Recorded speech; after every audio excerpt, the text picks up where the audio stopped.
بسم اللہ الرحمن الرحیم۔ حضرت عبداللہ بن زبیر رضی اللہ تعالیٰ عنہ حضرت عائشہ رضی اللہ تعالیٰ عنہ کے بھانجے تھے اور وہ ان سے بہت محبت فرماتی تھی۔ انہوں نے گویا بھانجے کو پالا تھا۔ حضرت عائشہ رضی اللہ تعالیٰ عنہ کی اس فیاجیوں کے پریشان ہو کر کی خود تکلیفیں اٹھائی اور جو آئے وہ فوراً خرچ کر دے۔ ایک دفعہ کہہ دیا کہ خالہ کا ہاتھ کسی طرح روکنا چاہیے۔ حضرت عائشہ رضی اللہ تعالیٰ عنہ کو یہ فقہ جملہ پہنچ گیا، اس پر ناراض ہو گئی کہ میرا ہاتھ روکنا چاہتا ہے اور ان سے بولنے کی نج کے طور پر قسم کھا لی۔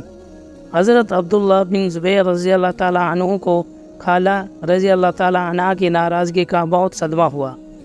بہت سے لوگوں سے سفارش کرائی مگر انہوں نے اپنی قسم کا عج فرما دیا۔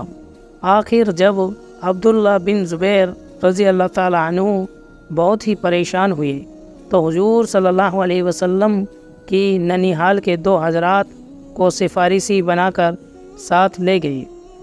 وہ دونوں پردے کے پیچھے بیٹھے اور حضرت عائشہ رضی اللہ تعالیٰ عنہ پردے کے اندر بیٹھ کر بات چیت فرمانے لگی تو یہ جلدی سے پردے میں چلے گئے اور جا کر خالہ رضی اللہ تعالیٰ عنہ سے لپٹ گئی۔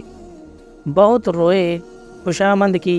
وہ دونوں حضرات پھر سفارش کرتے رہے اور مسلمان سے بولنا چھوڑنے کے متعلق حضور صلی اللہ علیہ وسلم کے ارشادات یاد دلاتے رہے اور احادیث میں جو ممانعت اس کی آئی ہے وہ سناتے رہے، جس کی وجہ سے حضرت عائشہ رضی اللہ تعالیٰ عنہ ان احادیث میں جو ممانعت منائی اور مسلمان سے بولنا چھوڑنے پر جو عتاب وارد ہوا اس کی تاب نے لا شکی اور رونے لگی۔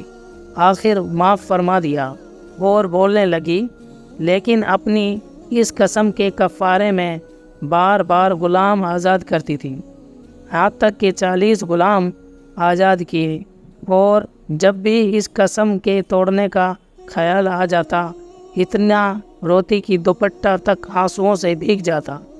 فائدہ: ہم لوگ صبح سے شام تک کتنی قسمیں ایک سانس میں کھا لیتے ہیں اور پھر اس کی کتنی پرواہ کرتے ہیں۔